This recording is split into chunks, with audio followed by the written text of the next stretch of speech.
The blood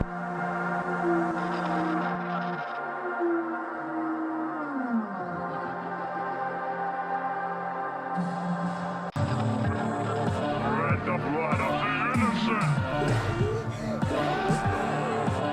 Carpet Day. I just want you to stop saying odd shit. Party's over. How's that for a slice of fried gold? I am your mother. Everyone you love around you dies. This is a way of life. Is it dead? Prime time, bitch. I worship Satan. Satan is good. Satan is our pal. I can't believe that just fucking happened. Yeah, boy. Three evens. Pick one. Even. Okay. Good evening, all, and welcome back to another episode of the podcast downstairs. I caught even us off guard just now. We are just three weirdos who love all things horror. We're locked in this basement. We have a lot to say about that. Horror movies, not the basement. We would never bring up the basement that we're locked in. We don't talk about rooms in which we cannot But we'll escape. get to that in a second. First, we're going to go around the table and introduce ourselves. Once again, I am going to be your ritualistic leader of the evening, presenting all of the offerings, waiting for sacrificial slaughtering. I'm Glenn. All right, I'm pulling up your review because you had the phrase that I wanted to use for mine. I'm just very excited. Welcome to our channel once again. Do not forget to buy our memorabilia, like and subscribe, and just, oh my god, oh my god, oh my god. This is going to be a really good one. Dude, And I'm Claudio. we're going to crush the merch game when it happens. I'm telling you. No! No! No! No! No! No! No! No! No! No! No! No! No! No! No! We don't get merchandising rights. That's not a thing. That Sorry, I'm Joe. I'm very excited to talk about the movies we're going to be talking about today on our second show and tell themed episode, which is just our We have another excuse. series, baby. Yeah, was gonna say, it's a new cool thing, and I did not follow through with what I said I was going to follow through with last time we did a show and tell. I do not have physical copies.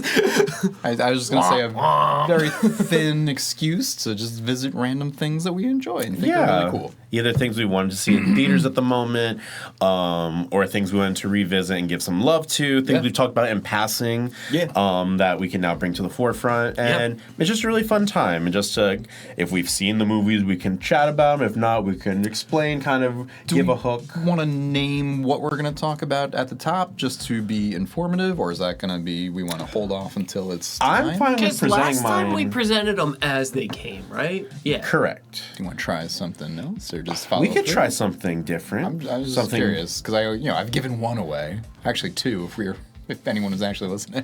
Yeah. I mean, same. Yeah. Well, to not whatever, you guys don't have to reveal. I'm going to say that the two movies I've brought were simply ones that I've recently, like so many of us, These are fresh. enjoyed together. Had a very Barbenheimer-y type experience. I was able You were a to fucking psychopath. take a Saturday morning and I double featured Backrooms and Obsession. It was a great time by myself at the movies. What a freak. Backrooms. He back sessioned over. Well, hold on.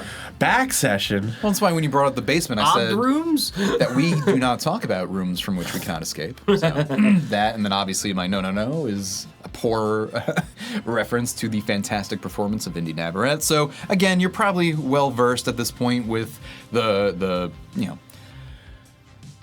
prestige that those two movies have been earning.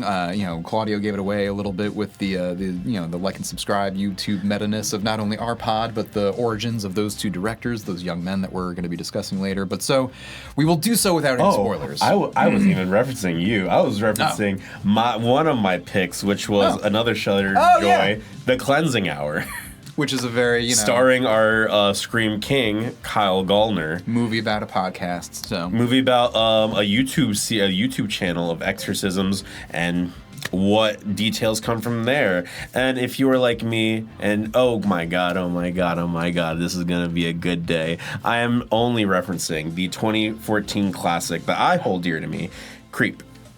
something that, I think a lot of people are well aware of. Yeah. But we have nonetheless not found an excuse to talk about what an awesome franchise that has become, so this will be a good time there. Yeah, and I'm also kicking myself for the last time that we did like any sort of like a roundup for names in the biz that Mark wasn't on that fucking list. I'm kind of kicking myself on Wait, that. Mark, what? Mark Duplass. Oh. Who is also... Oh, God, yeah. Well, Yeah. he's more of like a godfather at this point, you know what I mean? He's a little bit... I mean, I'll certainly bring him up not only for Creep, but for Backrooms. Yup. Yeah, because he was on Retainer, I guess, or like with them. I don't know. Well, he's in Backrooms. Is he? Yeah. Yeah. Oh, yeah, he is. But it's not like not a spoiler or anything. Okay. But like, yeah. But no, and we can discuss when we get there how, there were accusations against the young director of Backrooms, Kane Parsons, getting, shadow directed by the more experienced indie, kind of, whatever, veteran that Mark Duplass is at this point. But he very staunchly, said, shut the fuck up to that, which I can, I've seen a couple of interviews absolutely where it's like agree people with. like the coverage was insinuating as such, and any other person that was involved with the film is like, no, Kane did it. Anyone like, who shut needs, proof needs no look further than his own work, and like seeing him in interviews, like my man knows his shit. Yeah. So Yeah. like, This is no his need to baby. defend Yeah. Kane Parsons. He My is a man baby. Yeah. is doing what he wants and knows exactly what he's doing. So Well, we don't even since- have to defend him. But regardless, And Mark Since being the in... two of you have already like kind of divulged a little bit of what you did, I wish that I could stop watching late 80s, early 90s horror. Oh, he can't break the... It won't break. it won't actually. Well, That's you're- actually not you're- true. It ain't gonna happen today, baby. Listeners missed Glenn attempting to break the Willow Wish, the One wish device from willow. Obsession that I will also be talking about later. Yeah, no, I didn't do that. No, I went back and I watched something that I had not seen before that I wanted to watch, and then I watched something that I have seen before and wanted to revisit and talk about again. Nice. I went with the 1986. I don't even want to say cult classic because I feel like a lot of people don't even really fucking know it exists. It's called Rawhead Rex. What the fuck? Written by Clive Barker. Oh. Adapted from a short story from Clive Barker. Jeez, what the fuck? And it predates Hellraiser, which is really fucking cool. Shit. And then 1992's Brain Dead, aka Dead Alive, the squishiest, wettest Peter Jackson Let's say movie Peter to Jackson, right. exist ever. Very cool. Yeah, that one's definitely on my list, but I have not yet. I've seen plenty of clips and stuff. Yeah, baby. There's an I know what I'm about. There's an iconic clip in there, but I'll wait. So who wants to get this train going? I feel like I'll throw my cleansing hour first. Hell yeah. Go for I it, think because that's a good I'm actually really interested in this one. It's been on my so we radar, will and I also- don't really know anything about it. We will also avoid spoilers for the same reason, not only to protect you and our listeners, but like, I like this movie. It's a very This neat movie, yeah. situation that is worth not spoiling. Yeah. So, Basis released September 19th, 2019. It's on Shudder. Starring not only our guy Kyle Gallner. Gallner, but who is the because it's like a three-hander basically. It's Kyle Gardner's character and Ryan Guzman, who played Drew and Max. They Sorry, the actor's name is Ryan Guzman. yes. He's not related to Luis Guzman. Community reference. I loved him 8 in minutes. IMDb. IMDb. I loved him in IMDb. But yes, they are a That was tragic. they are a YouTube duo who have fake exorcisms to get clout on the internet, have a following. It is and- YouTube. I'm sorry. I mistakenly said podcast earlier. This sounds very similar. And then- similar to like a rehashed version of what was it, The Last Exorcism, where it was like, we are here to debunk, It's but less we specific. know how to fake it. It's less specific Yeah. to exorcisms, but it is a very kind of similar premise. okay, Yeah, okay. like they And are then- videotaping. Already like that. Already like with that. the name of the cleansing hour, one can assume what happens when you play a little too close with things that you make are falsified. It is a typical like sort of exorcism procedural because it is the two like best friend co-hosts of this YouTube channel or whatever. But then there is one of their girlfriends. Gallner's girlfriend who is there. They have She gets you know, possessed. Yeah. Okay.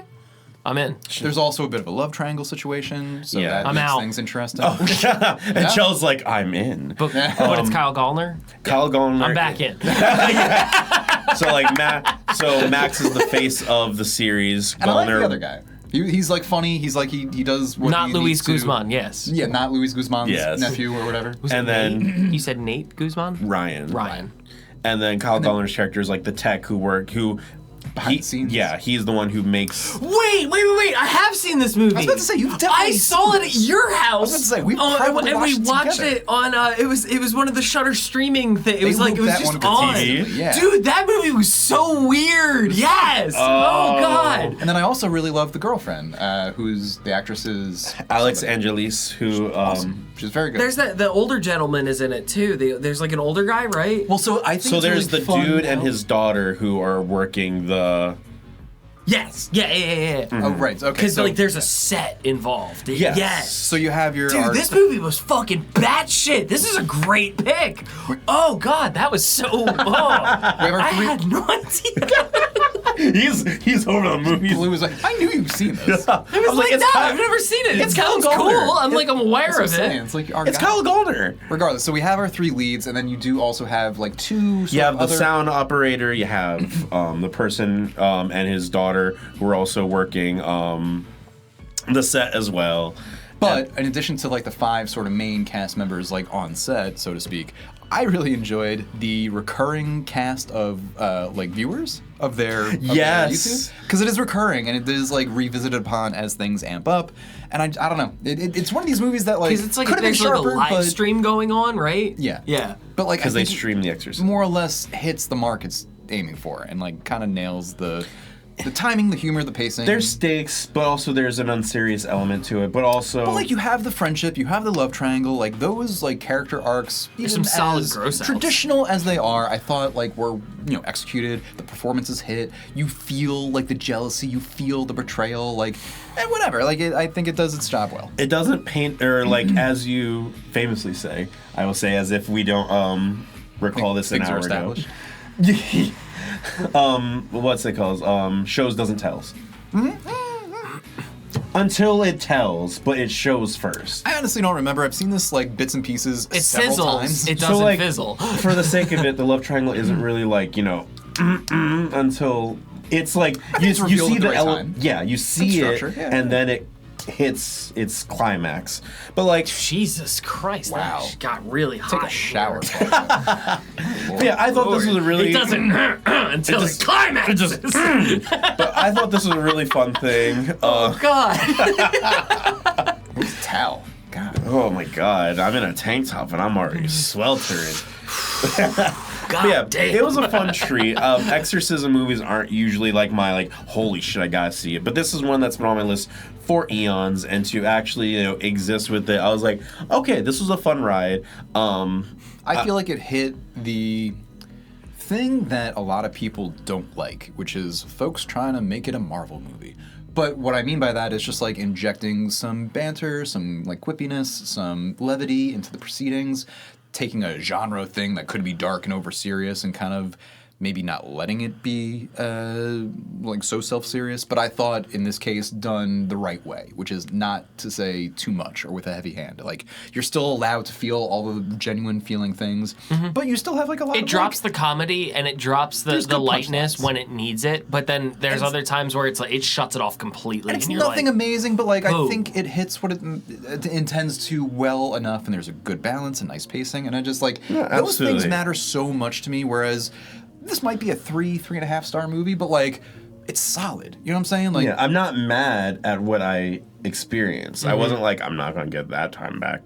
I mean, it also Very runs much at a quick hour and a half, a quick 94. Yeah. But like among a subgenre exorcism movies, especially those that like try to have a YouTube-y like internet spin, like It God, modernized. It could have been so much worse. It made could it, have been this is so a much modern worse. exorcism with everything that they're throwing into it. Like, they're throwing the advertisements. They're doing, like, There's the... no young and old priest or anything like that. Like I don't think it's nearly. I don't think it could even be considered. No, not like compared to Gen... The Not, Exorcist, not a but Gen Z exorcism, but, like, adding the element of, like, It's the genre. There's modernization in it with I mean, the way it's that a live they're, stream. You they're have, like- making the Do you guys have much affinity or affection for the sort of 2000s Exorcist subgenre trend that was very much, I think. You mean the Pope's Exorcist? I mean, that is a more late stage version of it that I think has come from What is it? The after Devil Within?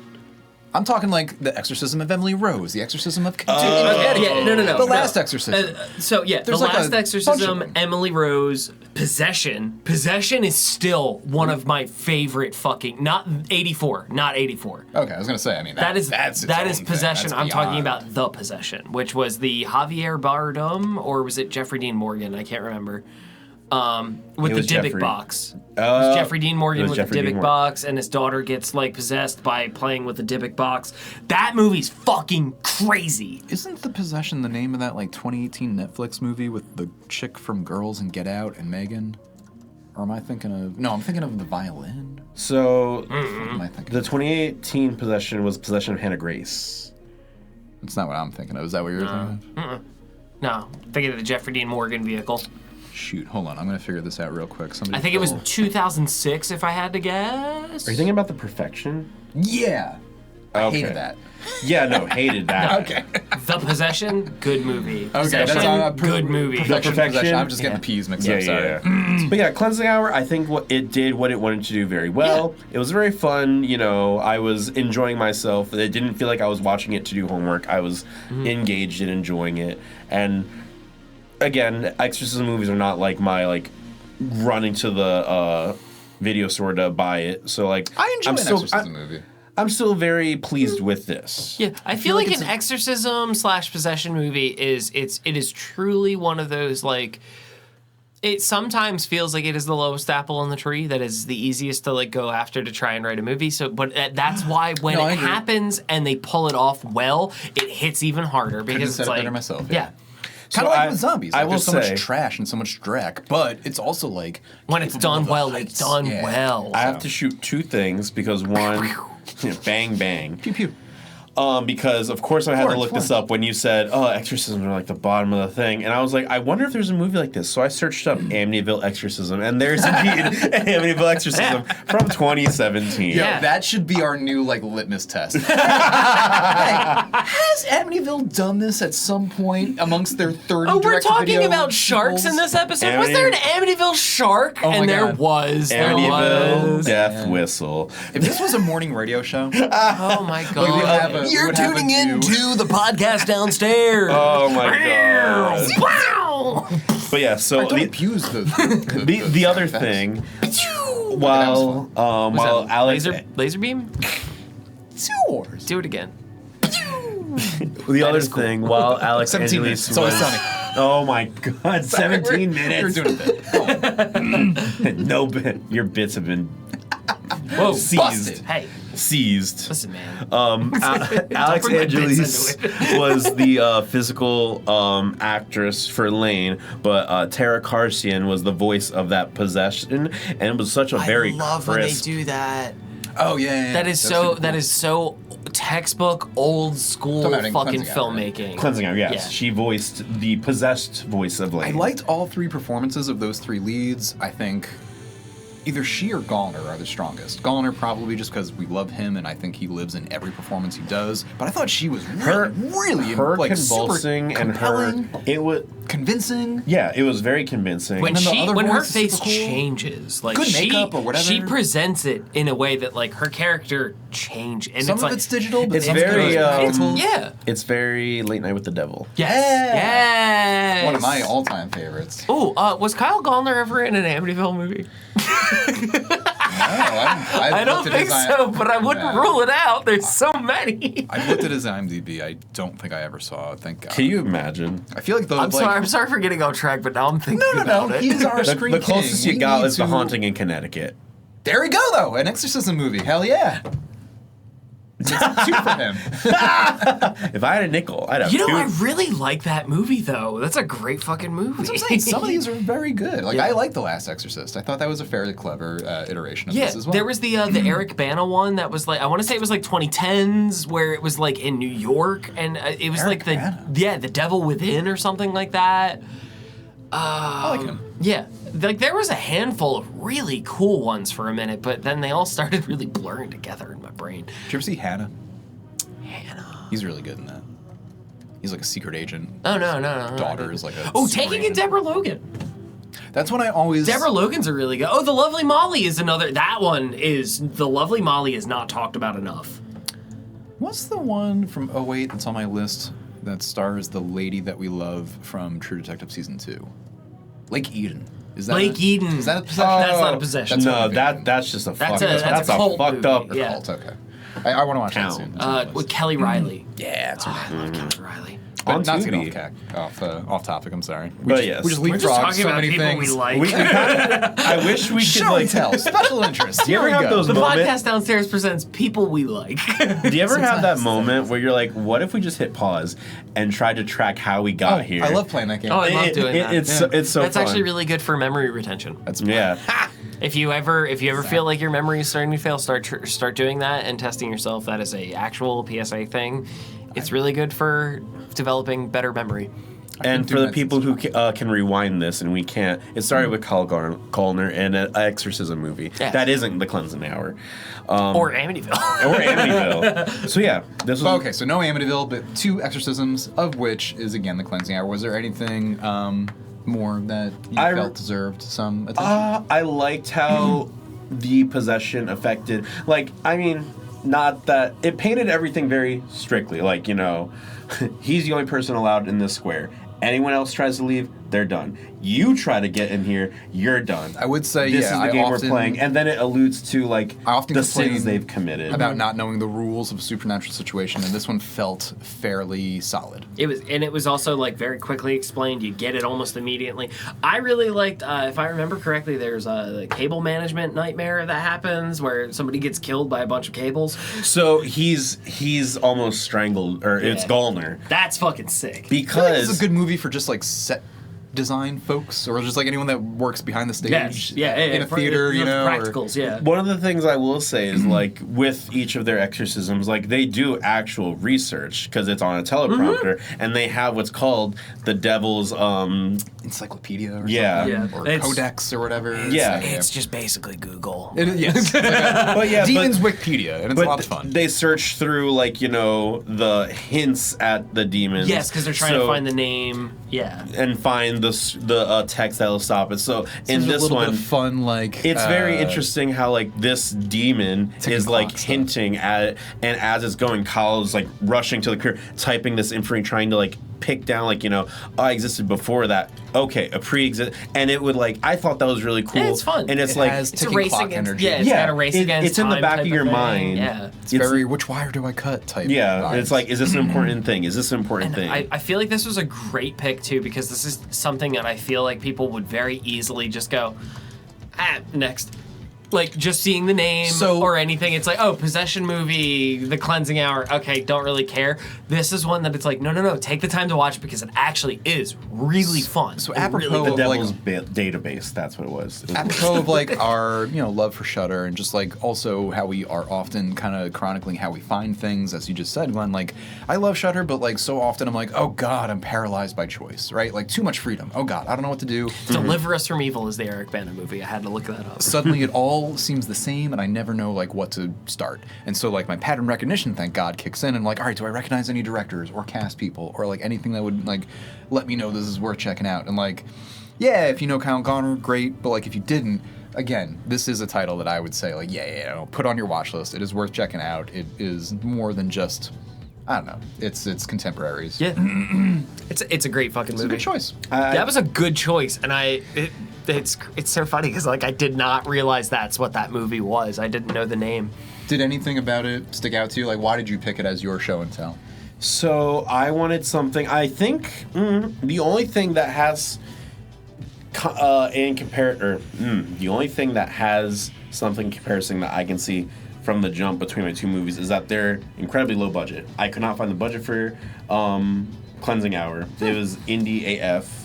Oh, I love when it's like the budget's so low that they It doesn't don't seem even count cheap though. Like it seems Yeah. lower end, but like not like not poor. Or It feels like they said it was made on a micro budget. Yeah, Interesting. It feels like it's one of those movies that it's like we have a script, we have an idea, we're gonna film this thing, but we're gonna that's all you need. Well, it's like we're gonna film it in the background of another movie that we're doing. Like it's like we have access to a set right now, We should just use the set and film the thing that we're talking about, which to me feels so DIY. It is also like a little bit of a bottle episode because it all takes place on their like one set, except for when you're visiting the viewers who are watching from their various homes or whatever, and that's again I think a lot of fun. That's something that can be done remotely. Something that was done in Halloween. What's the one with Busta Rhymes that I hated? I thought was so rude. No. Like one of the late '90s ones. I think Resurrection. Oh fuck yeah! I forget which one Resurrection, it I is. think. Yeah, I think it's The Resurrection. one right before or after right after H2O. Yeah, when Busta Rhymes fights him with. Which It was is so Resurrection, rude. yeah. But it tried to do that 2002. thing of like, oh, we're gonna have an internet watch party, and like they kept going back to like a specific party of folks watching the proceedings online. There's times where that type of thing works, times where that thing doesn't work. Like Exactly. I immediately go to like Unfriended. Like I remember when they did like the Skype call. Like Host, another Yeah. great version of that. The Host is cool too, and it's like, all right, this is COVID something different. We're doing something cool here, and it's like, again, just like possession movies, it's a very slippery slope. It could get bad really quickly, Same but with if you pull it zombies or any off, other genre, it's sure, done yeah. well. No, 100%. It's all about the execution. Yeah. How were things executed in your first movie, my friend? So I'll say first. So I'll discuss my movies in the order in which I saw them, which I'm glad I went with like the more quiet, contemplative, meditative one before I went for the absolute like Balls to the wall, craziness. yeah, like I sort of blockbuster, side buster, dreams buster, soul crusher. Buster Rhymes. That is going to be my second movie. But no, the first one I saw was Backrooms. And Backrooms.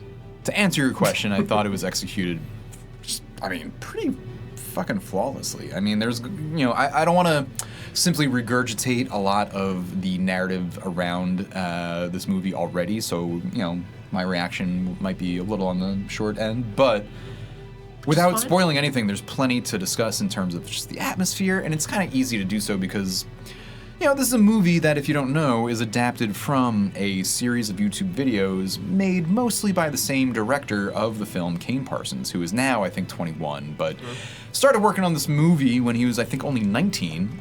So he is one of the youngest people to ever have this big of a hit. It is making all the money. So A24 is very happy. Horror fans are generally very happy. And I think Kane Parsons is very happy because I think he, as I was mentioning earlier, did what he wanted. He brought his series of YouTube videos to the big screen with a big budget, with big actors. And I was really worried, not even as any kind of huge fan or like big acolyte of the Backrooms, videos. I've seen enough of them where I was like, oh, cool, I like this. I can see how effective it is. Yes, it's neat.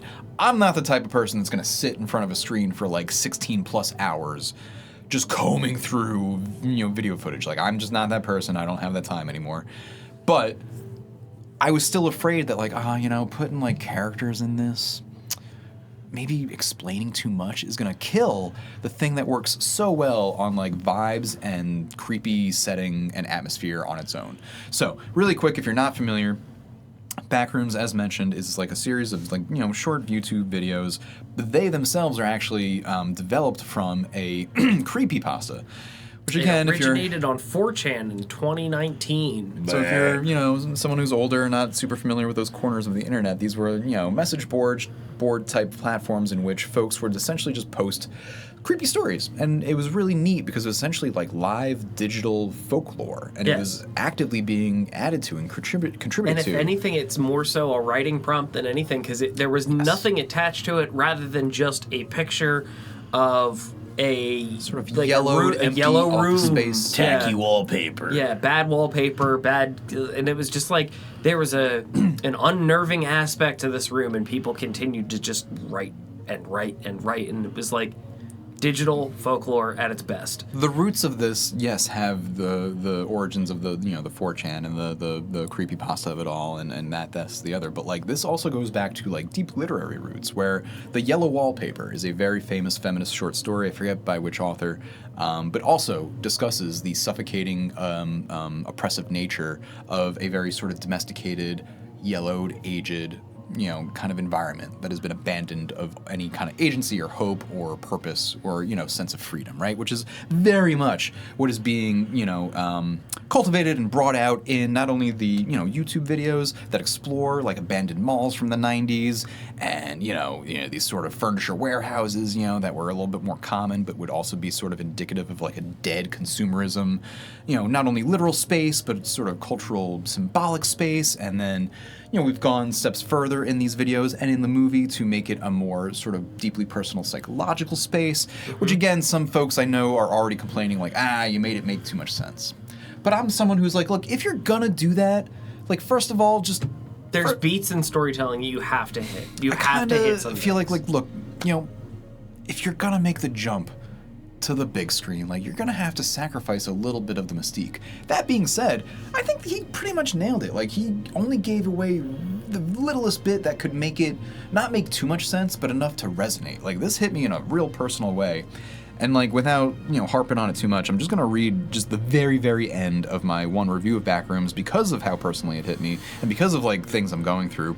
But it resonates because the idea of reality, like your physical, actual, like in real life reality, like not being objectively reliable is a very scary thing. Mm-hmm. And one that's been like freaking me out, more recently because like, what if, your reality is like defined in a subjective way per your own thoughts, beliefs, and emotions.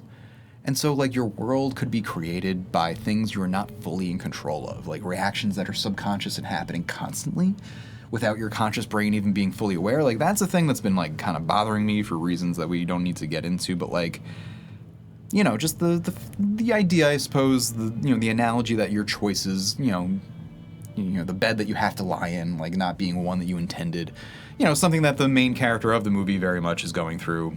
And again, like none of this is sort of new, but like for all those reasons and more, like we could talk forever about the YouTube of it all, the creepypasta of it all, the, sort of deeper, more existential roots of it all. But I think at the end of the day, it's just very effective, whether it's for, fans or newbies. And the little bit of exposition that they put on it with these couple characters, I think just makes sense and is, not giving away too much. And this has made so much money that like there's no question there's going to be sequels. Yeah. No question at all. And Kane Parsons feels protective enough to me that he will at least try to shepherd most of them, because he's said in interviews like, "Oh, I'm not done. Like this is just one more step in the larger." Yeah. I mean, with the larger tapestry that I am still weaving, motherfuckers. So like that's exciting on its own, you know what I mean? Like this dude has grander designs, and I hope he gets the chance to make them without getting stuck in them. For sure. I mean, I believe Kane has a very, very great future with a budget of $10 million for Backrooms as of this moment. It is a box office of $262.3 million. Could you imagine, in your wildest imagination, being 20 years old and handed a check for $10 million? Remember what you were up to at 20 years old? Wondering what $10 million looked like. Like, God. Like, there's no way this is $10 million. Well, fuck me in the ass. It is $10 million. It is such a beautiful thing to see a young artist's dreams come to fruition. Mm-hmm. The sound design of this movie was immaculate. With how bleak of the Backrooms look, you still feel weight to it. Yeah. Yeah, this is not something that, despite its like fuzzy lo-fi digital, online roots, it still all felt very tangible to me, like, and that's part of what makes it so disturbing, because it shouldn't exist and yet it feels like it absolutely does. Like, it's really uncanny in the best ways. And uncanny is the word. And that's what makes the Backrooms and a lot of creepypasta stories really work. Is it's just like. And again, for any creepypasta fans out there, I can't highly recommend enough Channel Zero, the anthology TV series from the same guy who did Brand New Cherry Flavor. I just forget his name off the top right now, but like Nick and Koska. thank you. Each season, and he also did that movie Antlers that nobody saw. I did. I didn't. I'm still looking forward to it. I know it was kind of whatever, but Guillermo del Toro did the design for the creature on that one. it looked. The trailers looked fun. Yeah. But each season of that show is a different creepypasta, and it's just done very, very Yeah. well. It's like what I always called the better alternative to like American Horror Story. Yeah. If you were not about the Ryan Murphy verse, check out Channel Zero. Yeah. It's on Shudder. Candle Cove. Yeah, and it is. We've good. been talking about it since the inception of this channel. That like we've been saying for a while that like liminal horror is going to be the next big thing. The adaptation of creepypastas into film is the next big thing, and I feel like this like Backrooms is really a strong foothold because it's like big studio, big money, big film, big excitement, and they fucking pulled it off from as far as I understand. And it's so funny to call This- A24 big at this point, but you're right. Yeah, it's like that is a huge step in the right direction because it's like you got to go back to like other movies like Skinamarink and stuff like that where it's like Fuck you. we're I was playing- gonna. I was that gonna this ask is, this it. is boosting Skinamarink. This is also boosting now. What was the level 8? Exit 8. Exit 8, yes. I'm pumped about that. This is Yeah. gonna boost from that. And I was really excited to see your reaction to this movie in comparison with the anticipation of Exit 8 because like I'm more pumped for it. Like this makes me a little bit like I think I was pumped for was it Exit 8 already? But like I'm just appreciative of now other folks getting because I remember that like interest. your skepticism when we first brought it up of like it's a video game. Well, because but that's it's how you based on set a it up, and fucking- I'm always gonna be like, fuck Yeah, a video. it's a game video movie. game based on like a creepypasta, but like how good is the movie gonna be? But it's like I feel like now that you've taken this ambiguous thing, like a picture of some empty rooms, and you've turned it into a fucking palatable story. For the record on video games, though, if they ever make a Metal Gear Solid movie like they want to, I'll be seated for that as well. Like I'm not against a video game movie necessarily. But God, that is gonna happen. I think what you said for Backrooms kind of plays it best is like you have to give up some of the mystique to, and just to make it a little cohesive so that you can at least like It's a zero compromise, yeah. in Yeah. on the arcs of the few humans that you're going to spend a little bit of time with, especially when you know that like this is just sort of one chapter in the larger, Backroom saga or whatever. I would really love to see Kane's take on a couple of different like creepypastas. Like the one that comes to my mind is like one of the most famous is the Russian Sleep Experiment. I feel like the Russian Sleep God. Experiment as a fucking movie would be so creepy. Kane, call me. For those I got some unfamiliar? ideas. For those unfamiliar, that would entail quickly. it was 5 political prisoners kept awake for 30 days using experimental gas, and then just basically what happens to what the they saw. mind, Yeah. what happens to the mind, And or a human and this is when they're different from kept the alive. Stanford prison experiment because like how does it get weird and supernatural? Oh, Or should you not because say? for no apparent reason, as they were checking on these people, they were finding that they were having hallucinations in which they needed to remove their lips and their eyelids. basically they're falling under extreme duress, psychosis. And Does it everybody get like handles it. Hellraiser-y or like Matrix-y? A little bit, yeah. It kind of toes the line of like creating hell on earth in a way. That like human consciousness under duress for so long could almost manifest an evil that we wouldn't normally think to exist. I do love movies that take the premise of like, oh, hell's not a place, you dum-dum. It's a mindset. I'll show you. Like But those are enough always about Event Horizon. I can show you such sights, Joseph, such sights. I'm about to show you something wonderful, boy.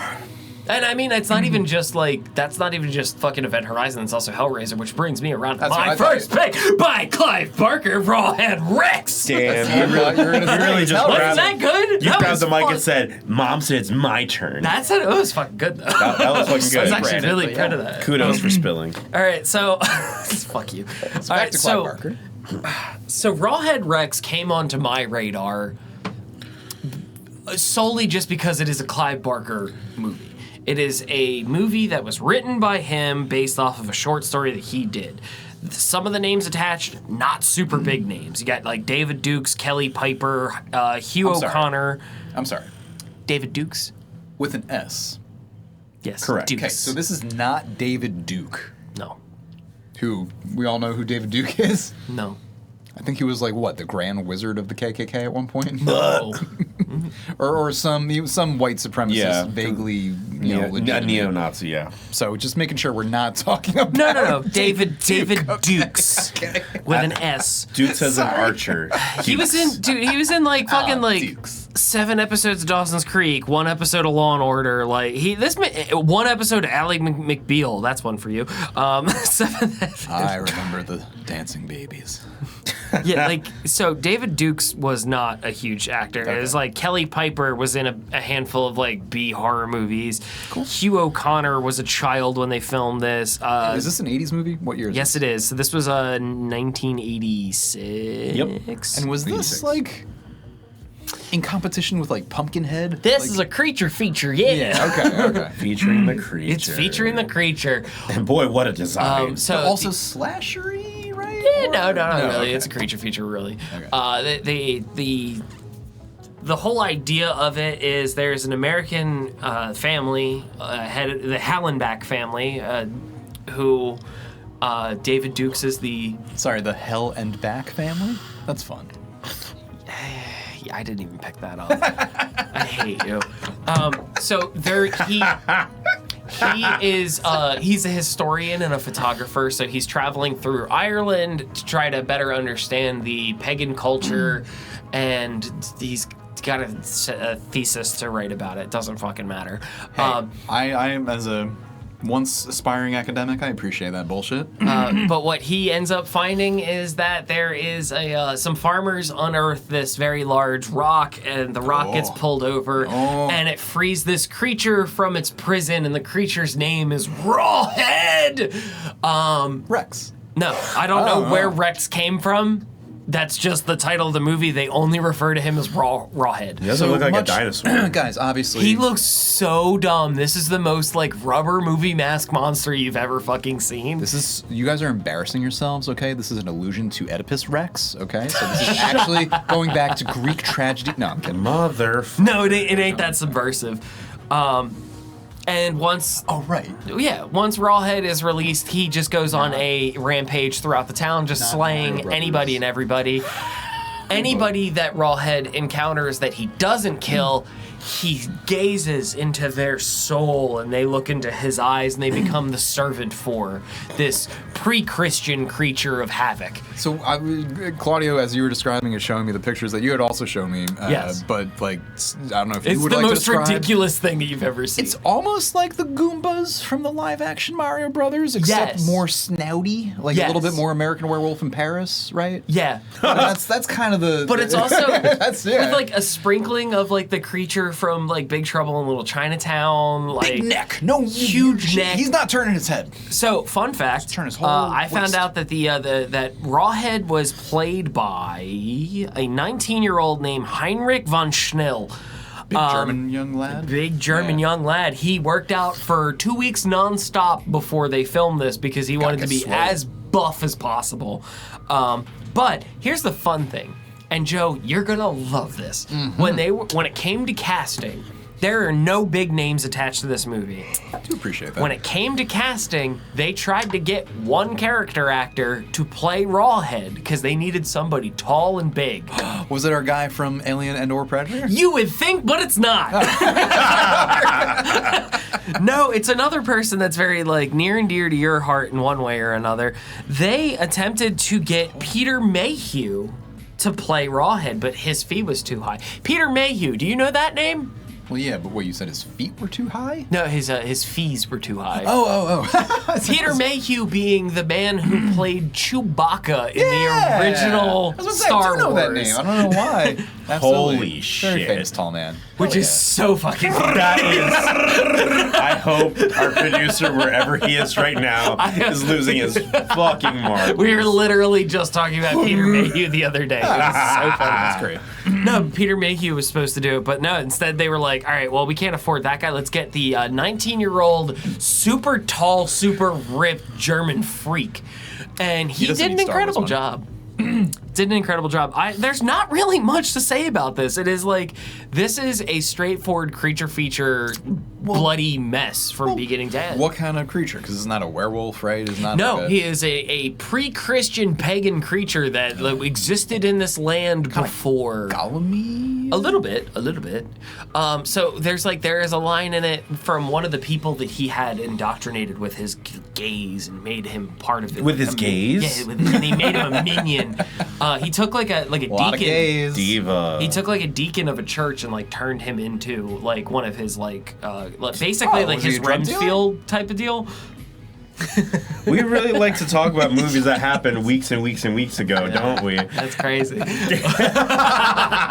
there's a lot of Christian drug dealers in the movies we watch. More I'm just likely than saying. you think. But one of the lines in the movie is that they said that what is he? He's afraid to enter the house of God. They're talking about the church. That is one of the central points of the movie. It's what is he, afraid to enter the house of God? It's no, he's older than this. He was here before the Christians. He's not afraid of God. He is God. Jesus And Christ. it's fucking awesome until you start looking at it through the lens of damn, this is really about how Christianity is going to save us from the pagan ways. And I got really upset about it when I started really reading between the lines. I was like, son of a bitch. It always comes down to the ancient pagans were the bad guys and they had devils that were running around everywhere. Jesus is Lord. And I just As if Christianity didn't come from pagan traditions. some of the highlights for me for this one, I'm kind of flying through this one because there's really it's 90 minutes. It is just Do bam, the bam, bam, bam, bam. characters transgress in any way to usher in the wrath of said pagan god, or Absolutely not. just random chaos? No, the problem is that they're all just there. They heard the whistle. They're alive, and he doesn't like that. No, the two things that kind of stand out to me is in my research of this, it was written by Clive Barker, and it was a short book. It was a short novel called Rawhead Rex.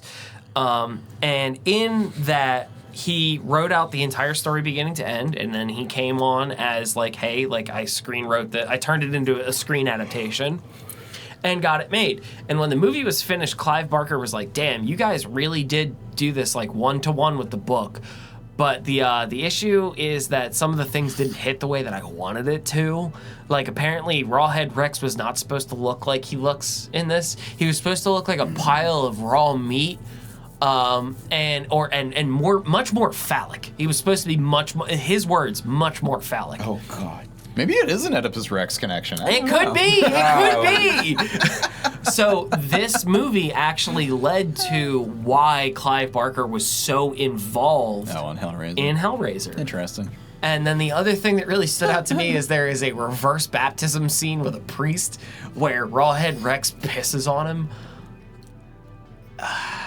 So is it fun camp, or is it Oh, more, it's campy as all hell. but tongue in cheek as opposed to? I don't think it was intended to be hilarious. That's in what any I mean. fashion. I didn't know No. how it was. aware they It's were. campy, but it was not intended to be as such. This also feels to me a little bit like the Warlock series. Yes, very straight yes. to video. And it was very, all 80s, of the 90s. acting is turned up to 15. Sure.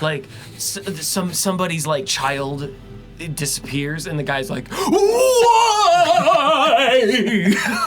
And then there's a scene where Rex is chasing a woman and she's just on a wall as she's running, and then she'd run 10 steps and go to the other wall. Is that not how women run when their life is in danger? It was so stupid. It was so great, fucking though. Okay, stupid. cool. But it was so fun, and it's all practical. The kills are great.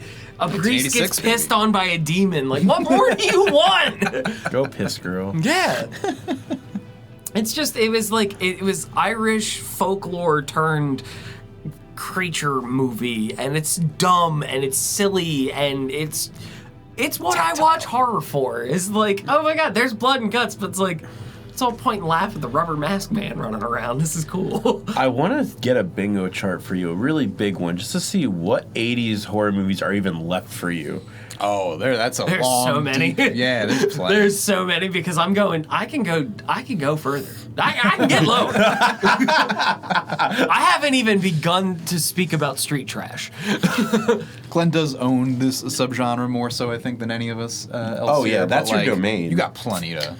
There's lots of mileage left on those boots. Plenty of mileage, plenty of boots, and it's. I got nothing for a segue on that I was about one. to say, Damn, speaking of, I was trying to walking back. into- I was trying to. I mean- Speaking of walking into new situations. Wait, speaking of rubber masks, Ah, there you go. there it is. Rubber masks that definitely had hair, like, you know, like put into the Put follicles, into one it. of those. Yes. There was at no point in that movie did Rawhead Rex ever go. Was Rawhead Rex? Did he ever like growl?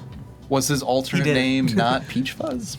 Yeah. I was gonna make a Peach Fuzz reference in my intro, but I just like the oh my god, it's gonna be a good day because of how much it is referenced later on. But we're talking about the first one, Tubby Time the movie. Fucking A. So many goodies. Talking about Creep, to Yes, make it clear. I'm so for sorry. anyone. March No, no. 8th, 2014. Creep. Oh my god, it's been that long. The indie AF out the wazoo movie, directed by Patrick Bryce, produced by Mark Duplass, Chris Donlon, and Jason Blum. Starring Mark Duplass as Starring. the serial killer with a real do-it-yourself A real knack for home method. video. but also Yeah. like but also, kind of a heart of gold. Well, so I'm not done with the okay, production staff though. Story by Mark and Patrick. Editor Chris. Cinematography. Use their Pat- last names. We're not like. Well, buddies I- with It's them. all Duplasses. Okay. Yeah, no, I'm repeating their. Just making sure. Okay. good Yeah, to yeah. know. So it's director Duplass Patrick is all the way Bryce, down. produced. Yeah, the point being, I've heard people talk about like Abraham Lincoln, like, yeah, so Abe did this, and I'm like, Abe. God damn it! Use his last name. You're not his friend. I would like to think. Me and Abe go way back. But yeah, point being, back into the those three names are full on this production from production design, cinematography, editing. They did this from the ground up with a budget of less than $1,000, which is bonkers. And it shows, but it shows in the best way possible. It does. Makes a lot of sense. It feels like if no one told you that this was a thing, and you were just like found this on a VHS and popped it in your VCR, you're calling the police. Yeah. What the fuck did I just find? This, I think, is very much not only like at the beginning of like the elevated horror trend, which is funny to say because this is not like what you would expect from like prestige, horror of the second half of the latter half of the 2010s. Yep. However, Mark Duplass, of course, sort of made his name on the mumblecore indie scene of 2000s and early teens movies, and so it's very fitting that he would end up playing the serial killer lo-fi home video version of that. And to your credit, Glenn, not only is he such like a great performer, Mark Duplass, who's well versed in sort of lo-fi vibes in terms of creating low budget movies, but he's someone that I think plays with my favorite parts of serial killer archetypes, which is but how closely do you relate to them? How close is your disdain for humanity that of the homicidal maniac? That's always a fun thing that I think gets played with in the best serial killer movies and stories, and I think this is no exception. So, it does it really well. Something I love about this movie that I don't think is talked about enough is the fact of any time people talk about oh my God, Jordan Peele did Key and Peele. He wrote so much comedy, and then he went on to be one of the best directors of horror. And then it's it can be said for a handful of other comedian to horror. A lot of fine line Yes. between horror and comedy. People yeah. constantly forget that Mark was the weirdest, craziest, strangest character on a TV show called The League. Well, I'm sorry. Are you just forgetting Jason Mantzoukas? Yeah, I mean, it was Jason Mantzoukas, Mark Duplass, John LaJoie. There were so many weird people. Nick Kroll, Henry Shearer, the bald guy with the gap. I can't remember his name. Homer Simpson? No, the bald guy with the gap. He Who's did the on- voice of Homer Simpson. No, He did. Paul Shear. Paul Shearer. Paul Shear. Harry Shearer did the voice Harry of Homer Shearer Simpson. is Homer No, Simpson. Paul Shear I love. Yeah. This was a weird comedy troupe that made this very strange, outlandish comedy show on FX for a couple of seasons, and then Mark Duplass kind of away, and then pops back up out of nowhere and is guess what? Made the best found footage horror movie you've ever fucking seen. Well, he'd been making weird, horror, indie, drama stuff Oh yeah, outside he's not before the league. Yeah, he's not a stranger to it at all. It's just I feel like it is never talked about enough that it's like, no, he was Comedy Man for a while. Not so fun fact about that show. The one guy, the not Mark Duplass lead who like had a wife and kids and Yes, was often yeah, like the yeah. protagonist. That actor infamously lied about like being at Ground Zero on 9/11, and like his career is like in the toilet because of it, because he like But he said he propagated a was lot. there? Yeah, and like he like for years would like eat out on the stories of him being at Ground Zero and all this shit, and like it turned out it was complete fucking bullshit. And like I forget like how he got exposed, but like he is not around the entertainment. Yeah, well, biz fuck that guy. anymore. That's why, what's his name? We don't know. Doesn't matter. He was also on like an episode of New Girl, and then just was like gone. But yeah, Fucking this movie sits very comfortably with me as, you know, I'm a found footage girly. Yeah. And just, Same. It's one of the finest examples of found footage. Hell yeah. too. it was just so intriguing and like, And then he did it again. and then a he did it series. again. And I would, And again, and again. I would debate the second one. Well, we're not talking about the second one, but Oh, I love the second one. I was gonna say I think I like the second one more. It kind of no, that's my thing. It ramped up. Like Oh, you yeah, know, yeah, I same. liked Creep, Agreed. loved Creep 2, and now we have the Creep tapes Yeah. that have been renewed for their third season. Yeah. Oh damn. So 2, I think, is the better movie. I like Creep 1 more because it was like, I have that nostalgic feel of like watching it the first time. And it's like, that movie still creeps me the fuck out. Like, it's still weird. it's still Both very effective, but I think not Creep. only on the shoulders of Duplass's performance, but the fact that like he does become so endearing before you remember, and you know the rug pull happens in the third act or whatever. But Also, like, he wears leggings in a lot in that movie, too. wears a lot of running gear. You know? yeah, joggers. But no, And also Why did you turn around? so what makes the you fun thing want to pick this as like your show and tell?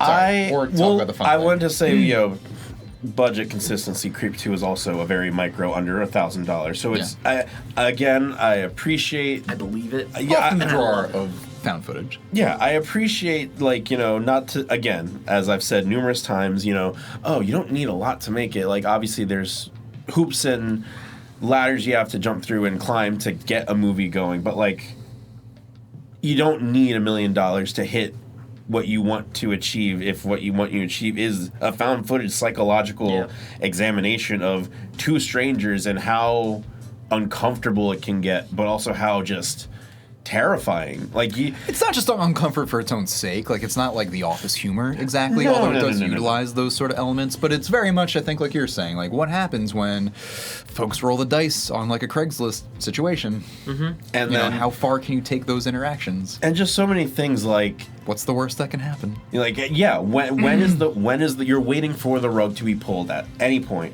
It's and always when a good opportunity, though, too, to look at like how desperate were these folks to take this ad or to like take this psycho up on his weird invitation. And he even plays into that, which I really like. He was like, you know, I wish you were to go home, but there's a check in your boot.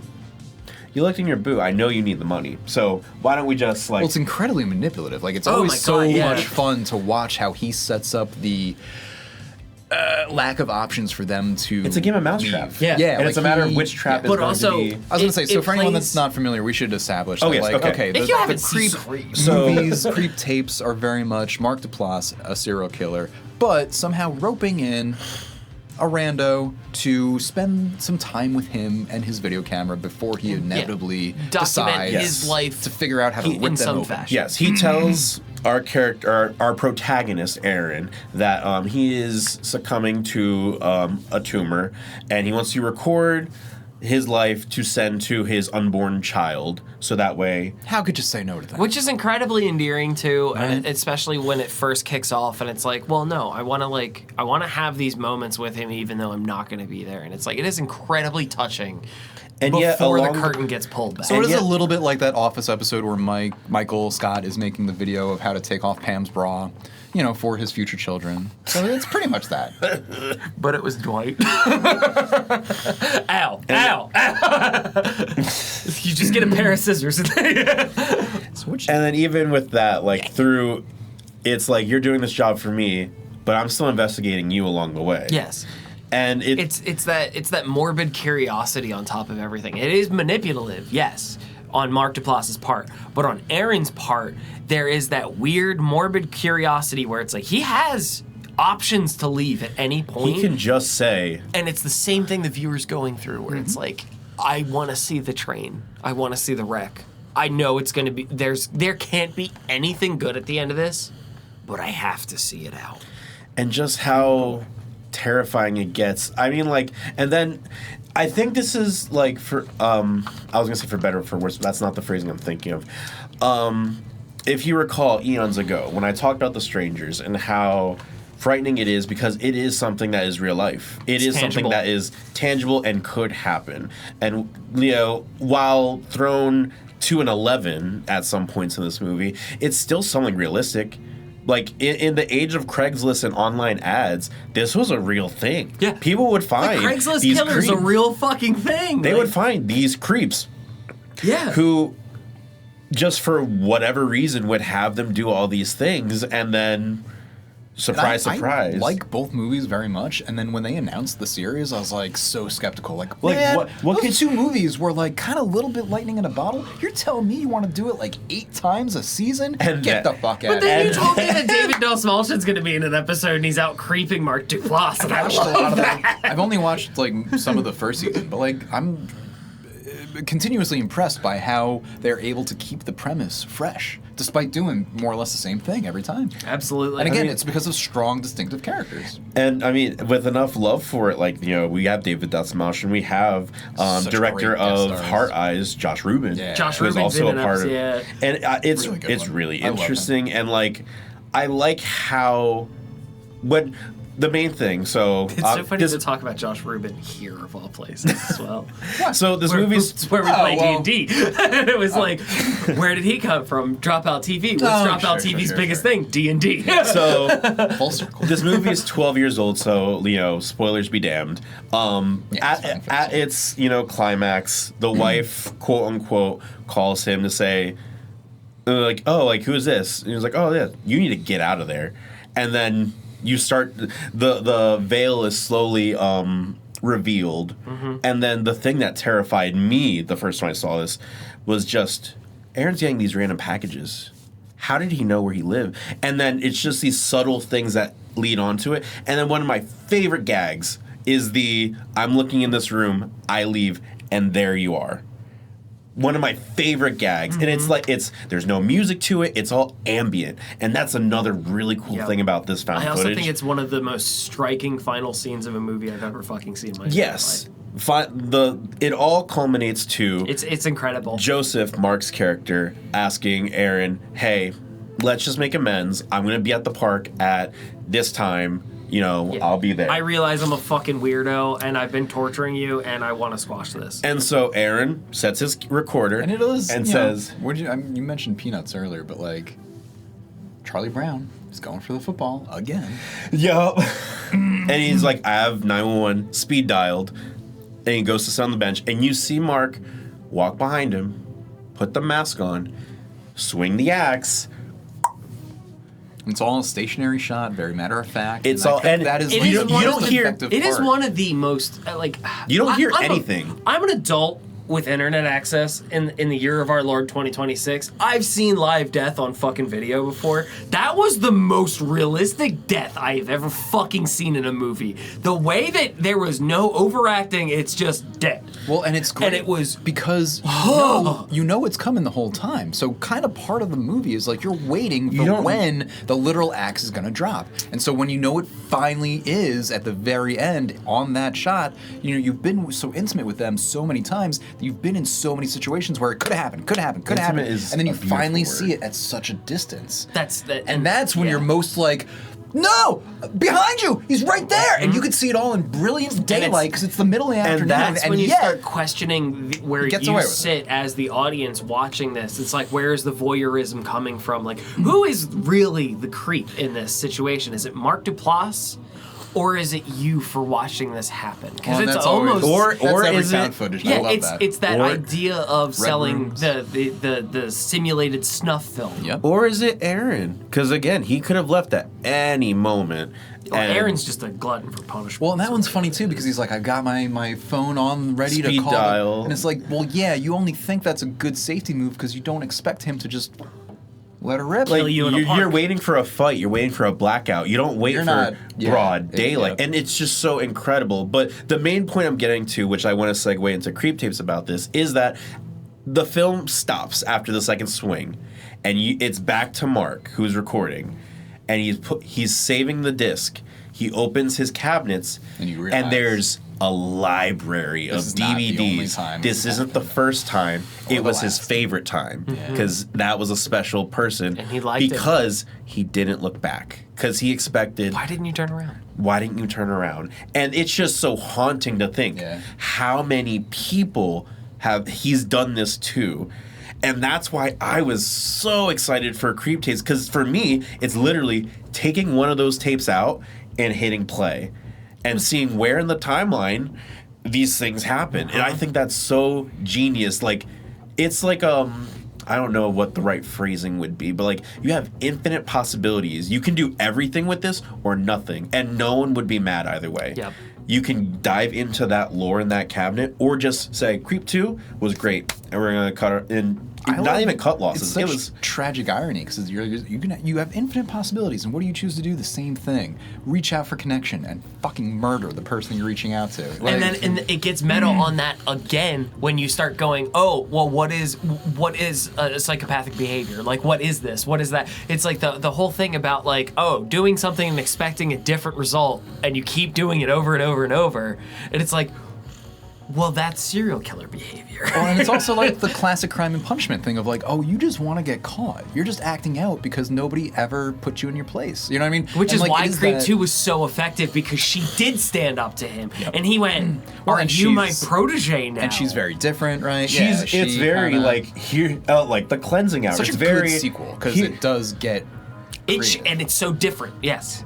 How's it like? the rules were established at the beginning of Creep 2, like, hey, I'll let you live Right. for 24 hours. Yeah. Kind of, so like, and I won't go further into Creep 2, but like, I like that. But it does that- kind of go beyond the level that is established in Like- the first one, so it's a really worthwhile sequel. Yeah, Absolutely. that franchise is 10 out of 10 for me. Yeah. It's fucking Creep is effective and good. absolute found footage treat and a half. Yeah. And very happy I got to revisit this to just, give some love to it. Because again, 2014, 12 years ago, Still just as good today as it was back then. And as like, it's funny because Creep 2 tapes all hinge very much on the like shoulders of the main performer. That is so much what the latest horror sensation has been about. Of course, we're talking about Indy Navarrete, her performance in Obsession. yeah. That's how you segue. Unless you Put have him more on to say. two. No, I ended mine on. an opportunity. Put him No, on no. two wheels and It- tell him it to was- take a tour. That was a segue. This way, folks. That was We- really terrible. To your left. Sorry. Yeah, so the floor is yours. Well, so if you're unfamiliar, very Great quickly, pipeline. Obsession is the movie that is, taking the world by storm in conjunction with Backrooms because the director is yet another young person who kind of, cut their teeth on very successful, very effective, very popular YouTube videos. And so both Kane Parsons of the Backrooms and remind me of Obsession's guy, Clive. Are you talking about the director? Director, yeah. Curry Barker. Curry Barker, not Clive Barker.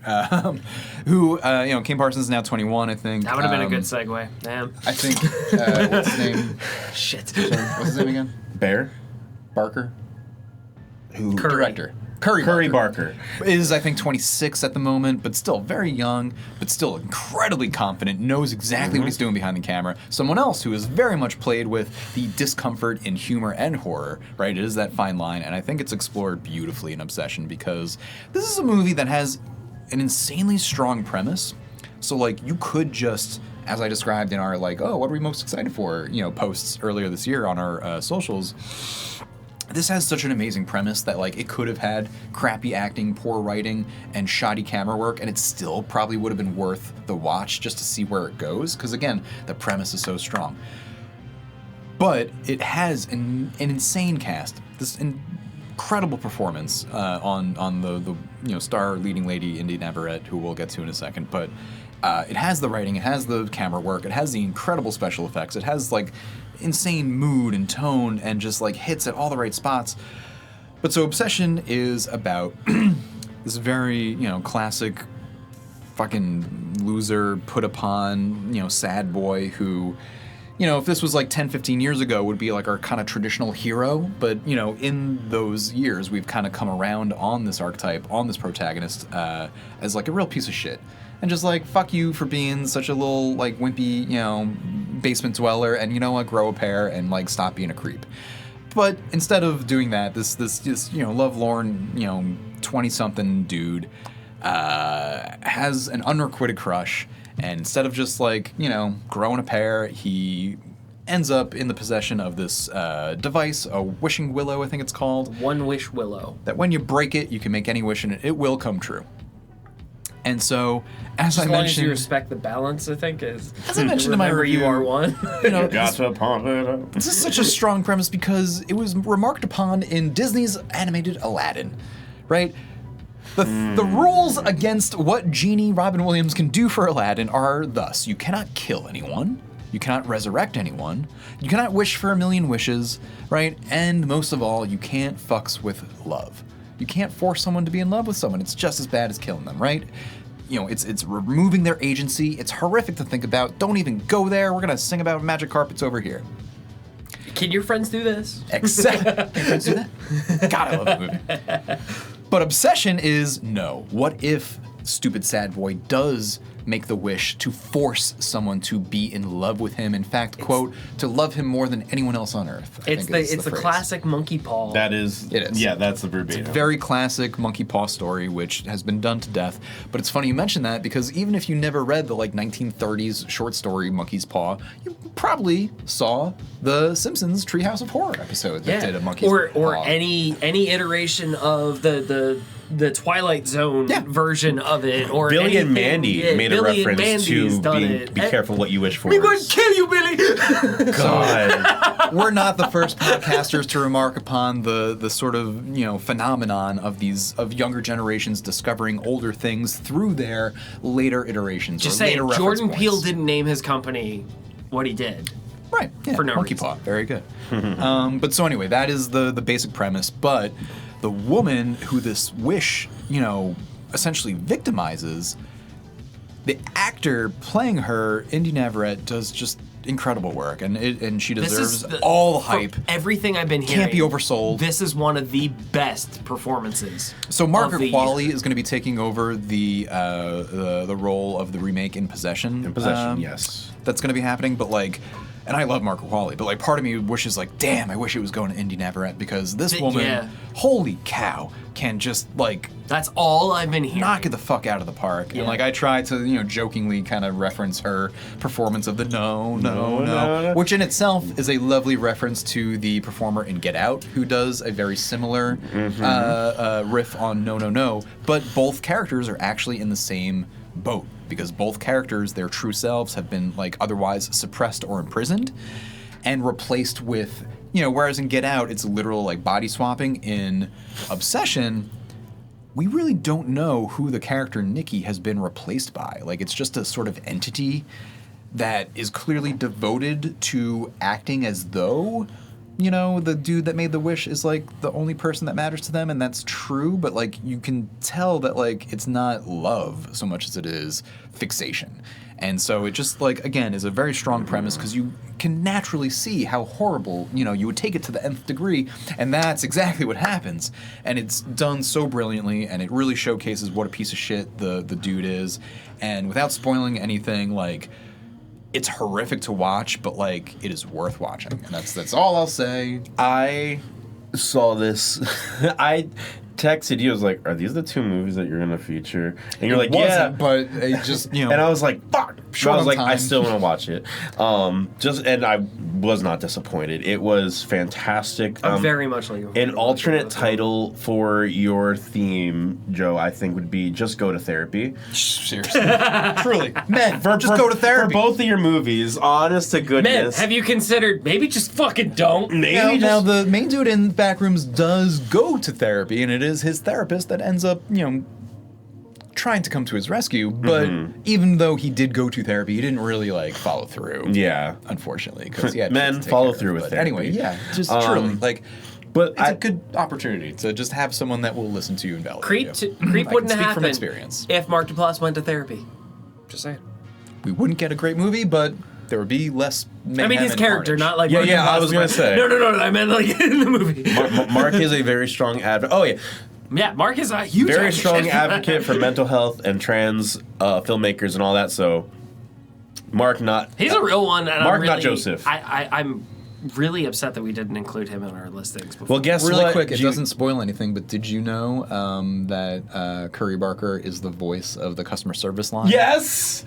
Yes! So much like in The Substance, when things go wrong, they call a hotline. Oh, service line. Curry This Barker is happens the voice in- for the One Wish Willow. Yeah. Okay, that's That's okay. so That's really cool. And it's so it's one of my favorite comparison points between The Substance and Obsession, because whereas in The Substance the voice on the other end of the line is sort of very much like, you asked for this, now live with it or deal with it, and it's very like sort of self-serious and kind of like authoritative. The balance must be respected. Then respect it. Right, yeah. But whereas in Obsession, the voice on the other end of the line is like, It's like, so have a chill. snack. It's like He's like shooing, We don't do that. We don't really quite do literally. that. It's like we in one don't of the do teasers, returns. But so without spoiling anything, you hear other stuff as well, and like, holy shit. Oh, so many questions, but it's one of those things So where I'm not gonna say anything else. Yeah, but it's one of those things. Show not tell, which I'm gonna be copying that so much because of how accurate with a lot of these films have been. Also, a fun fact: Ian Cooper Tomlinson, who is Bear's friend in the movie, right. Main dude's other guy. Yes, Curry Barker's first directorial debut was in 2024, Milk and Cereal, Oh yeah. and Cooper Thompson Made for like $800 or some crazy pennies, shit like that. pennies, $800. But they worked together in that movie. They were the two, Yeah, Barker was actually the Actor. killer in that. Yeah. yeah, and director and Right. So like it's really cool. Another continuous theme of like we work together very well. I like you. I want you back here with Using me. trusted people. Is there anything about Obsession that the two of you Yeah, as someone who saw hasn't and seen was it. like, I need to Yes. talk about this, but I can't right now. Oh, Honestly, No. Is there any? I'm No. genuinely. There's nothing about the film past like Wait, hold on. Yep. Yes, there is. There's plenty. What do you? Yes, what I was asking is like, is there anything that's like really like chewing at you that it's like, oh my god, I have to fucking talk to somebody about this? I would prefer geeking on the side only because at point of release this would be No. Okay. I This- mean, for because me, it all was I'm just positing her is like I can walk out. I can walk out right because now, and you guys can geek for a minute. not We only- can do a no, big no. old spoiler warning. well, no, not only for you but for the viewers. By point of release of this episode, we're a month after the movie has been in theaters. We don't know where streaming will bring it. I would want to keep that to your credit, there is at least 2 or 3 details that I would want to be like, holy shit, this part, right? But like, we can geek on that. Doesn't Not have to be necessarily, it. yeah, But just know Okay, a you want lot to be of side geeking? geeking it's on more the just side. like, remember when she did this? Uh-huh. Or Oh, remember yeah, when but- she reacted like that? A lot of so- things are just like, oh my god, Indy Navarrete. Oh my, that face, and I'm just gonna say the face. That's if it's the one that I'm thinking of. It that Let was me ask spoiled you for though, me. Claudia, Yes, the because makeup was Glenn, incredible. you've not seen it. It's not the makeup. Oh, the No, makeup yeah. was phenomenal. Oh yeah, really quick. So The one thing that was spoiled. Yeah. one of the best parts of the movie is the lighting and composition, because there are several points that doesn't spoil anything where you're scared by the woman Nikki just because of how she is shrouded in shadow. which is a fun phrase, but like it's true, and it's so Yeah. funny and interesting because oftentimes when she is completely engulfed in darkness, you can still make out her silhouette, and it's crazy how they did this. But you can also sort of make out her facial features just enough, and her eyes still are like glinting. And apparently this was achieved like through a special makeup and Yes. weird lighting Yeah, stuff. that's what I was referring to. Yes, it's like the fact that like they painted her irises onto her fucking Crazy, though. like her eyelids. To make her eyes shine. That is practical effect 101, and it's like, oh my god, that is like the beginning of time for fucking theater right there. How much makeup can change a person. It's so cool. It is so cool. Say it with me, so folks. thrilled. Uncanny. But there's a lot of like clever, character turns and not just the performance, but like the writing is there. So like, I was gonna ask you, Claudio, even though earlier I said like it's got not just her performance, but like all the performances, the writing's very clever, the camera's very cool, the effects, the makeup, everything's great. It's like so it has more going for it than just her performance. But Absolutely. like, what do you think we would think of this were Nikki played by someone other than Indy Navarrete? You know what I mean? Someone who maybe I'm saying like if this were the same movie but not as strong a central performance in her. In that character, how do you think this would play? Would this be the sensation it is? Like, would it still work as cleverly as it does? Same exact script, No. I would say that because, and like, I'm gonna be like, not to put her on a pedestal, but she deserves to be on a pedestal. Yeah. Because it's not just the acting, it's the body language. It's well, all that's the acting. Well, of course, but like, it's like reading a line versus feeling the line and really just like taking what's off the page to reality and have a nuance to it and have a grit to it and have weight to it.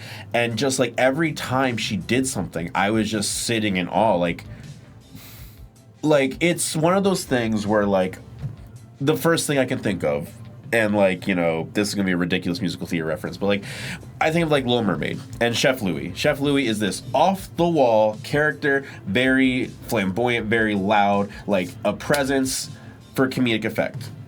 You can also play it straight, and that's a completely different performance. It's what you do with, and like it doesn't say it in the script to do anything. It just says to do it. But it's what you do with what you have that changes whatever you want on the character. And I don't know if I can think of anyone else who could be Nikki Freeman that isn't Indy Navarrete. I think other actors certainly could. But to the degree that Indy gave. Now, obviously that's biased because... Especially with this timing and the way that the movie came out and all that, yeah. It's funny, like I mentioned Margaret Qualley, I think you slot her into this role, it also would have been an insane... But I feel like it would performance. change. It would change a lot. Because the only other person that came to my mind was Sophie Thatcher. Sure. Is it like if Another you one took that I would Sophie love, Thatcher to from see. like maybe like 2 or 3 years ago and like take away a companion, like take her before companion and put her in this, it would still be a great performance. My only thing was that if it was even just like a flatter, lesser, performer, whoever, blah, blah, I still think this would be a very strong movie and very good. But like, it's going in the history books for her performance. Yeah. And that's just, like I said, can't really be undersold. Even though this would be a very strong movie, even without her contribution. Because the writing's there, everything else is there. But yeah, I'm just excited to see more of her in the future. Absolutely. Is this her first film? Well, no, not like her first big anything. She's also been on TV in recurring roles. She was in Superman and Lois for a few, she was in a main role. My apologies. Superman and Lois, like the fucking... The CW TV show. Not the one with Dean Cain from the 90s. Fuck that guy. Oh yeah, he's a piece of shit. If I got an opportunity to say fuck Dean Cain, I'll say it. Fuck Dean Cain. And if I ever see Dean Cain, I'll be so proud to be like, guys, I beat the shit out of Superman. Mm-hmm. My head's shaved now. Look at me, Lex Luthor. I'm gonna kill him now. Jesus. That was a joke. No, just for entertainment purposes. But also, another nice few factoids for Obsession. So she was like a CW actor? Just that one thing. Okay. But, oh no, where I had it, Jesus Christ. She did win, there it is, the Seattle International Film Festival Award for Best Performance. Okay. For this year, for Obsession. So, she's already... Accolades already. I mean, it was Like, just... that's fucking cool that it's like you're already getting commended right out the gate. The movie has, like, barely has a reception at this point. And It it's was like, what? just honestly, like... Barely has a reception. It's been out for like a week. Like, that's full I mean, reception. the basement hardly has any reception. I mean, that's... But, like, she knocked it out of the park, and it was just... It made me so uncomfortable, which, as we've said many times, that's what theater is. Or that's what theater is. But not just for its That's own what horror no, is. not just for its evoke own feeling. but not just for its own sake, and not just as like a provocateur, like specific to what these characters have chosen to do to each other, and like why that is so horrible. Like it does not flinch from those sort of conclusions, and I think that's also why it is so strong. Because it's like, yeah, this is exactly why you don't do that. In terms of wishing someone, to fall in love with you. Yeah. And also, So don't do that, she's guys. a part... Happy Pride. She's bisexual. It's also hilarious in like how casual not only is the customer service line, but like the folks that staff the magic shop that he buys the thing from. Are so... Hilarious. So funny. I could watch them just on screen so much. Don't come in here with that bad energy.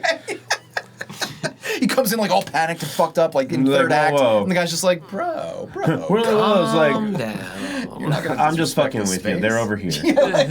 It's just... that even just hearing just that, It sounds that like... you- reminds me of like our characters from our fucking like the D&D one shot of like it's like, oh, we're gonna play like these burnout like so we did a D&D one shot one time where me and Joe played these burnout characters that existed and worked at this movie store that didn't exist because it was based in like the mid 90s. Yep, Romero's Videos, boom, there it is right there. And it was just like we were so stereotypical, like, come on, man, just like chill out. What's your favorite horror movie? Like everything was just really fucking stupid. But I love that because like I am so attached to those types of characters, so I'm glad that that's coming through in this. When you Very- can very hit method. those like horror, thriller, and humor moments, it shows to me like such a deft command of like, I know exactly where my audience is at this point in the story. I know exactly what like buttons to push, and like that's like, that's top tier stuff for me. It's one of those like if I can make like the metaphor or the allusion to like knowing how to be a fast race car driver.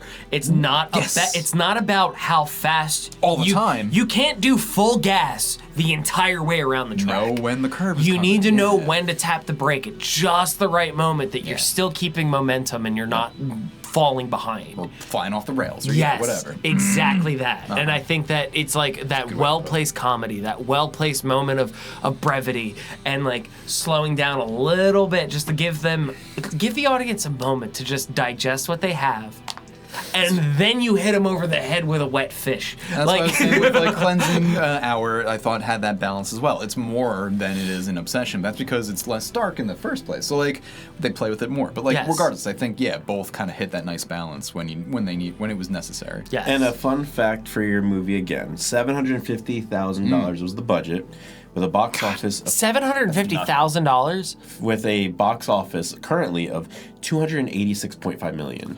You know, Oh, we got a hit on our hands, baby. and this is the icing on. This is the icing for you, Curry Joe. Barker's career is just Joe. You know, both those movies yeah. made more than Scream 7. Yeah.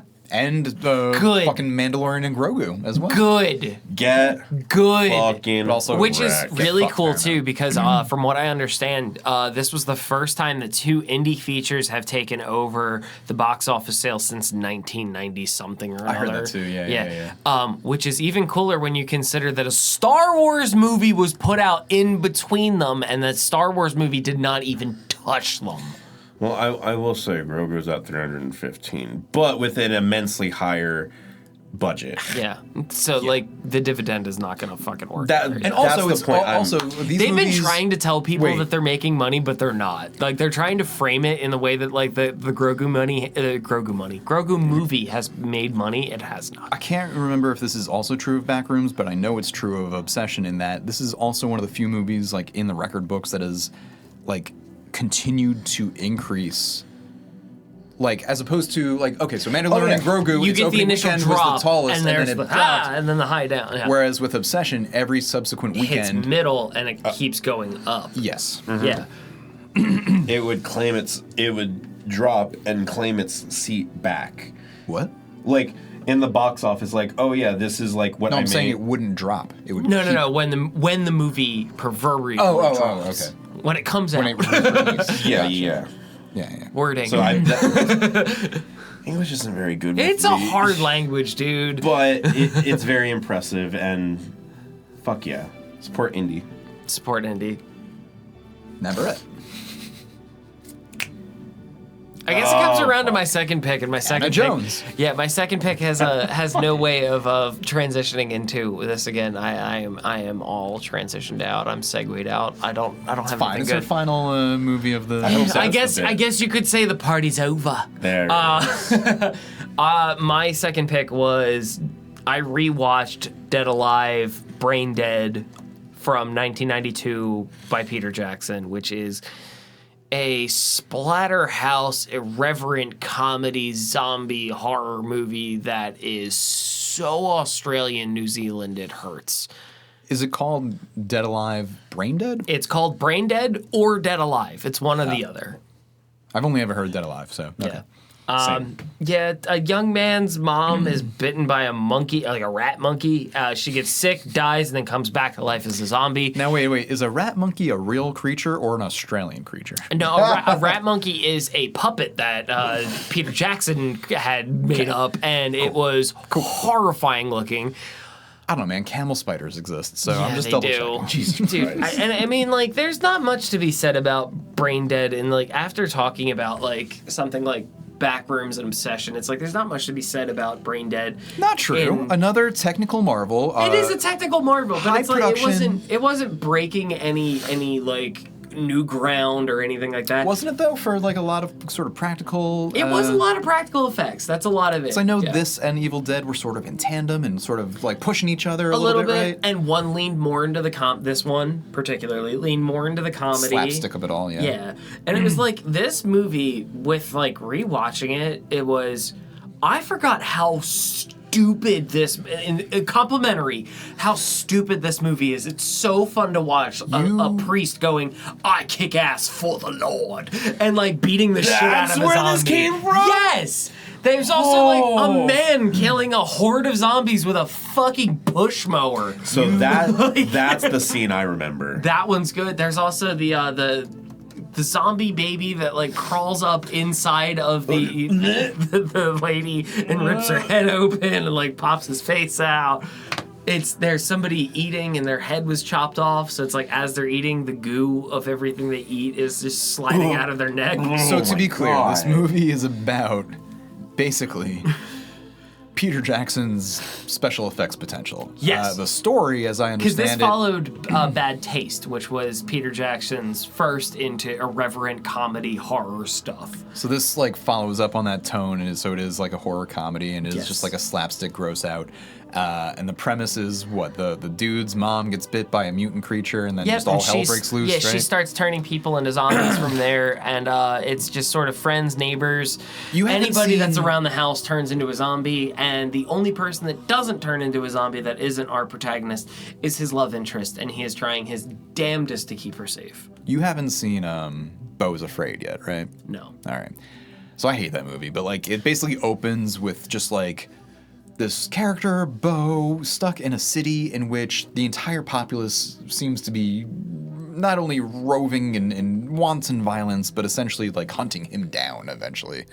And it feels like this has the same type of like sort of immediate escalation where it just feels like things are getting worse and worse and worse until the whole world is like against our main character. Is that not... From the clips I've seen, it felt like that type of escalation. A little bit, yeah, All right. a little bit. I can tell you, I said Australian, / New Zealand. It is mainly New Zealand. When this movie came out, apparently, according to IMDb, on its initial release, in New Zealand, this movie earned more per screen time and money than Batman Returns 1992. Meaning like it was longer and made more money? Yes. Well, it made more money. More people. It earned more per screen, so more people came to the theater. More people came to see it. Doesn't matter how many screens were showing it. They made more money with it, which Interesting. I think is really cool. It's like because this was also like somewhat of an indie effort. This was not. This is Peter Jackson just being a fucking weirdo, and I absolutely adore it. This one was just like I've been jonesing to just watch a gooey, wet movie that I haven't seen in a while, and after watching Rawhead Rex, I was like, I want something practical. And which I mean has been my theme in a lot of the other like show and tell as well. Is like coming back on either stuff that I've seen or haven't seen before. It's like I really like practical effects, and there's something to be said about me loving like the 80s, early 90s of it, where it's like it was practical because there was no other way to do it, man. In like 70s, 80s, 90s, yeah, I kind of fucking had to. And I love that stuff. Have you guys ever seen Dead Alive at all? So basically every clip that you talked about, I've seen. Okay. So I know about the slaughter of the. I forget what he says. Like playtime's. Yeah. Yeah. Party's over. Party's over. Yeah, and then just. Yeah. It's disgusting. It is actually disgusting. The face. The lady ripping her face The face out. rip. The decapitation. So like all like very spectacular practical effects. Like. Fucking wild. Yeah. The rat monkey looks fucking. You looked it up. did. It's awful. I'm like, that looks like an enemy if I've ever seen one. Yes. But yeah, I've never actually top to bottom watched the movie. Same. What service did you watch it on? I thought this was on Shudder, isn't it? Is it? I thought it was. I cannot remember where it's streaming right now. It's on Amazon right now. Okay. Just to be clear, I think I misunderstood because Dead Alive did not make more money than Batman Returns overall. It said per screen. Okay.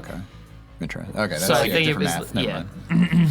Yeah. I think it's just interesting that it was like I feel like the community kind of got behind it in that sense, where it was like, oh yeah, this is like home turf. This is like Peter Jackson. He's at home, and we're gonna back our friend on this one. And I think that's actually really fucking cool.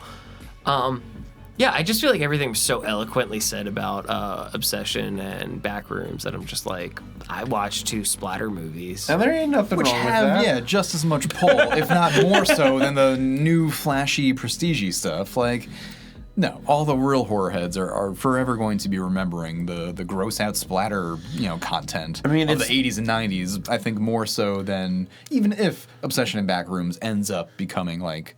Yeah. Classics of the new century or whatever. Like Dead Alive has become like even if I haven't seen it, I recognize it. I Yeah. recognize its cult following and like, Yeah. And it's helped made the career of one of the biggest directors, ever. Absolutely. And it's like we wouldn't have like Shaun of the Dead without like Dead Alive. Like it's 100%. it's just as important to Shaun of the Dead as Dawn of the Dead was to Shaun of the Dead. And it's like, The idea that horror comedy could be like successful and done well, and not successful in like a big mainstream kind of way necessarily, but just like it can be done and people will gets respond. the job done, yeah. It will garner an audience. You will be able to, remember these craftspeople for their next thing. Like, that's what it's all about. yeah. So I think that's a very worthy choice and entry, especially for a show and tell in which we get to just yeah, we get to flex the things that, whatever bring we us like. joy. Yeah. Absolutely. And it's like I don't know. I don't want to say I just don't feel that they were comparable, but I mean practical effects. I mean, for my 2, yeah. Oh, no, you mean- I mean like Obsession and like I'm trying to find like a through line of all 6 of the movies, and I really can't. No, I think just our 222s. Well, craftspeople These doing are- their best and telling These are stories that like they Boy want. picks is what it is. These are all original things. None of these are IP. You know what I'm saying? It's like that has a True. nice through True. line, where it is, artists using their voices to tell stories that matter to them.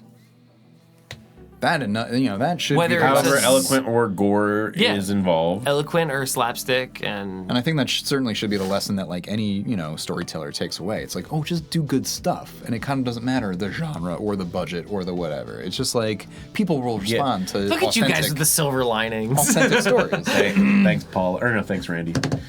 So I'm here for, dog. Do you guys have any closing thoughts about the movies that we have spoke of here and of out of the day? That none of that was English.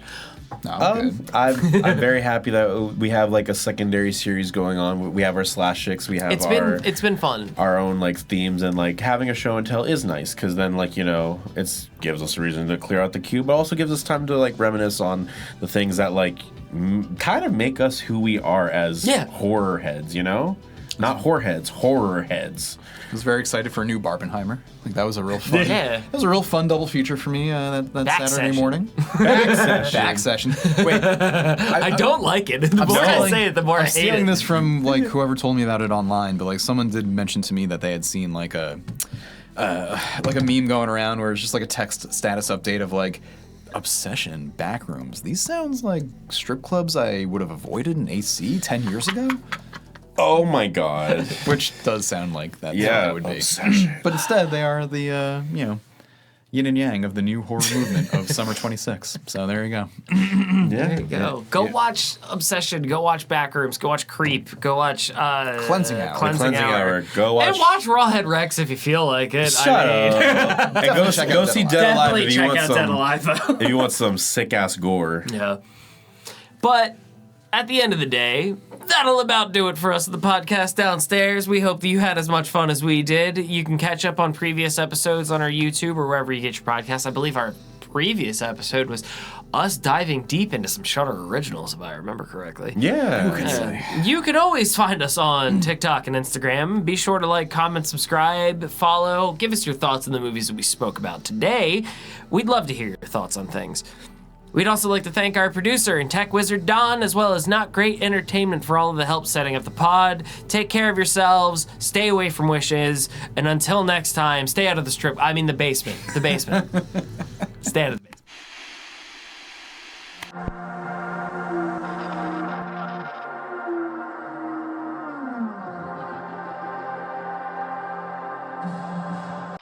Red the blood of the innocent. Carpet Day. Just want you to stop saying odd shit. Party's over. How's that for a slice of fried gold? I am your mother. Everyone you love around you dies. This is a way of life. Is it dead? Fun time gets. I worship Satan. Satan is good. Satan is our pal. I can't believe I just